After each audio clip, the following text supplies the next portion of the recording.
ሰላም እንዴት ናችሁ? አማርኛና እንግሊዝኛ ቋንቋ እንዲሁም ከአንደኛ ክፍል እስከ 12ኛ ክፍል ተማሪዎችን በኦንላይን እያስተማርን እንገኛለን። መማር የምትፈልጉ ከታች ባለው ስልክ ቁጥር በዋትሳፕ እና በኢሞ ማግኘት ትችላላችሁ። ዛሬ እንደ መግቢያ ያህል የአማርኛ ቋንቋን ለመማር ሆሄያትን ማጥናት አስፈላጊ ነው ብለን ስላሰብነን ስለ ሆሄያት አነባብ፣ ሆሄያትን እንዴት እናነባለን፣ ሆሄያትን እንዴት እንጽፋለን፣ ከዛ በኋላስ ቃላትን እንዴት እንመሰርታለን፣ ከቃላት አረፍተ ነገርን ሀረግን እንዴት እንመሰርታለን የሚለውን እናያለን። መጀመሪያ እንግዲህ የአማርኛ ቋንቋ ለመማር መነሻ የሚሆኑን እኒህ ሆሄያት ናቸው፣ ከሀ ጀምሮ እስከ መጨረሻው ያሉትን ማለት ነው። ዛሬ የተወሰኑ ፊደላትን እንዴት እንደምናነብ እናያለን። በቀጣይ ቪዲዮ ደግሞ አጻጻፋቸውን እናያለን ማለት ነው። የመጀመሪያው የአማርኛ ቋንቋ ፊደል የሚጀምረው ከሀ ነው። ሀ ለሀመ ሰረ ሰ ሸ ቀ በ ተ ጨ እያለ ይቀጥላል። ዛሬ የምናየው ሀ ለሀ ሶስቱን ዛሬ እናያለን። ቀጣይ ደግሞ ቀጣዮችን እያል ተከታታይ ስለሆነ ትምህርቱ እንቀጥላለን ማለት ነው። ሀ እንዴት እንደሚነበብ ስናይ ሀ ሁ ሂ ሃ ሄ ህ ሆ። ከመጨረሻው ጀምረን ወደ መጀመሪያው ስንመጣ ደግሞ ሆ ህ ሄ ሃ ሂ ሁ ሃ።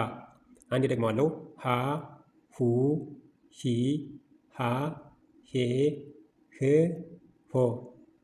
ለ ሉ ሊ ላ ሌ ል ሎ ሎ ል ሌ ላ ሊ ሉ ለ።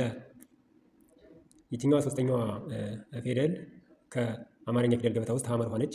እሷም አነባቧ እንደመጀመሪያው እንደ ሀሌታዋ ነው። አጻጻፏ ብቻ ነው የሚለየው።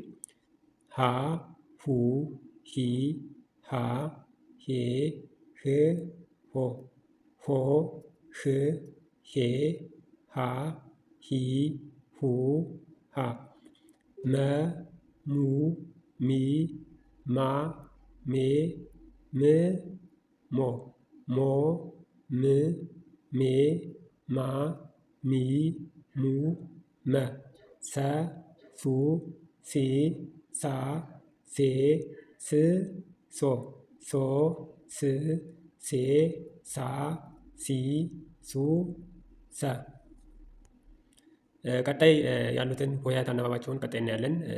በአካል በኦንላይን መማር የምትፈልጉ ሰዎች ካላችሁ በታች በተቀመጠው ስልክ ቁጥር በዋትሳፕ እና በኢሞ ማውራት ትችላላችሁ። እናመሰግናለን። ቻው